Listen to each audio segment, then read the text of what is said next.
in 2 days than we've managed in 2 years. You can't quit now. They're just making us up as they go along. Hold him down. Take his dick out.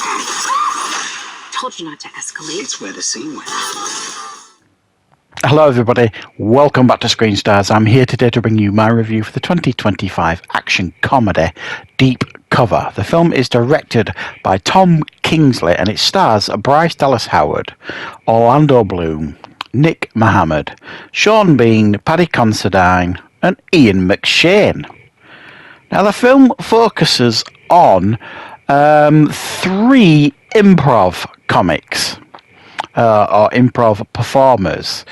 You have got Bryce Dallas Howard's character Kat, who runs like a session. It's like a drama session for people to come and do improv, to gain confidence, that kind of stuff. You've got Orlando Bloom's character Marlon, who is an aspiring actor. He thinks he's this deep, meaningful actor, and he thinks by learning improv it'll give him another kind of layer to his acting abilities. And then you've got Nick Mohammed's Hugh, who is a guy who's lost in his everyday job. He lacks confidence, he lacks assertiveness, and he believes that by doing this improv course it'll help build his confidence. They are then soon recruited by Sean Bean's character, who is with the police, and he wants to use improv artists to infiltrate a drug operation. Everybody else who's tried to infiltrate them has failed. They've spotted him a mile away in regards to being undercover police. He believes the best way of doing this is to use improv performers. Because they can think on their feet.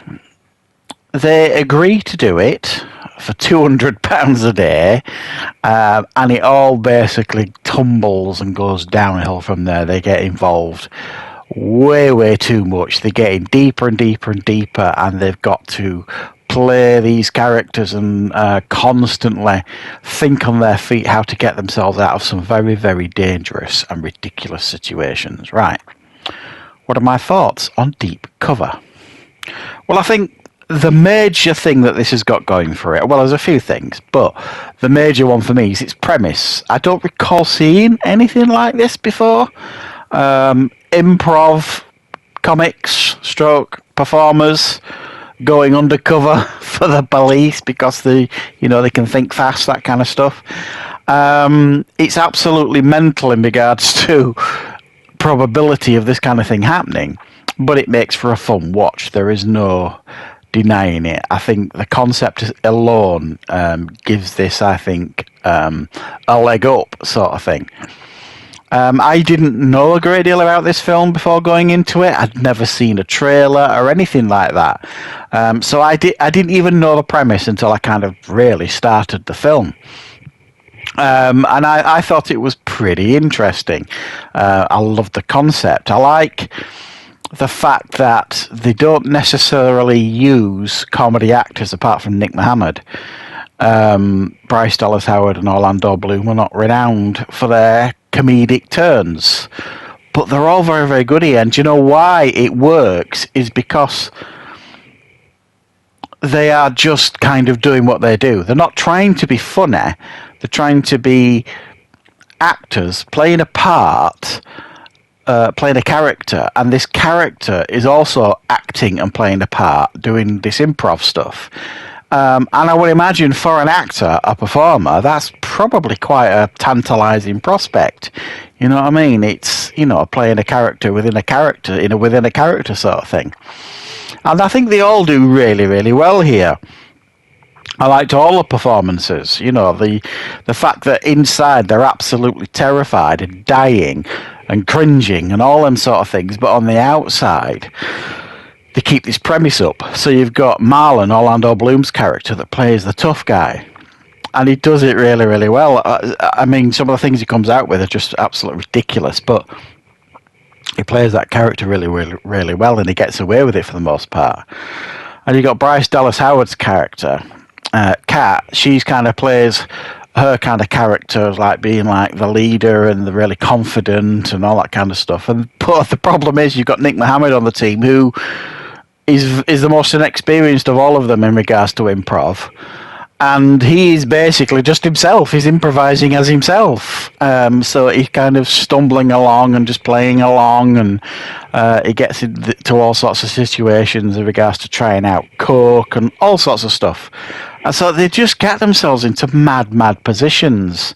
You know, Paddy Considine plays like this gangster that they first get in on with, and then Ian McShane plays like the top boss sort of thing. And they get themselves in worse and worse situations. And the fun part of the comedy of the film kind of comes from how they kind of get out of these situations. What are they going to do? How are they going to get out of it? How are they going to improv it? But also at the same time, that can also be its biggest weakness, because it's a lot of fun initially seeing them do this improv and seeing them get away with what they get away with in regards to what the actors and the performances that they're doing, you know, for these characters that they're improving. The trouble is, that's basically the one trick that this film has. So they're constantly doing it. Even at the end, they're still improving and playing different characters all the way right through, even to the point where it gets really actiony, and you know, and it's almost like there's double bluffs going off left, right, and centre, and people betraying these people. This person's letting this person off, and they're still kind of improving. They start improving as police. They start improving as all sorts of things, and that it gets to the point where you're kind of like, maybe they've gone a bit too far here. Maybe the last quarter of the film, I think, to really lift it to different levels, I think the last quarter of the film would have been better as them being them. You know, getting out of situations sort of thing, rather than kind of still doing the improv. It's like, okay, we've seen that, you know, that was fun and entertaining for that portion of the film. The last act of the film, it's kind of like, oh, we're going there again with the improv stuff. But it kind of outstays its welcome a little bit, I suppose, is what I'm trying to say, is the improv stuff. But a very unique concept with an excellent cast here. That overall, I think the ingredients are all here to make this a fun and entertaining film. I was engaged throughout. I enjoyed all the characters. The dialogue was fun and entertaining for the most part. I thought it was a fun watch. It's one of those action films that's not like in-your-face action. It's more like slapstick action almost at times. And apart from that, really, it's one really that you probably will want to check out. You know, it's an Amazon original movie. Usually they do fairly decent movies on Amazon when they release them, and this one's no different. If you want to watch a fairly easy, middling kind of entertaining film that's not going to tax you that much in regards to, you know, the brain power it's going to take to watch it, then I think you'll probably enjoy this one. It's quite a fun watch overall. So thanks for checking out this review. I hope you enjoyed it. I will, of course, be back with plenty more content on the channel very soon.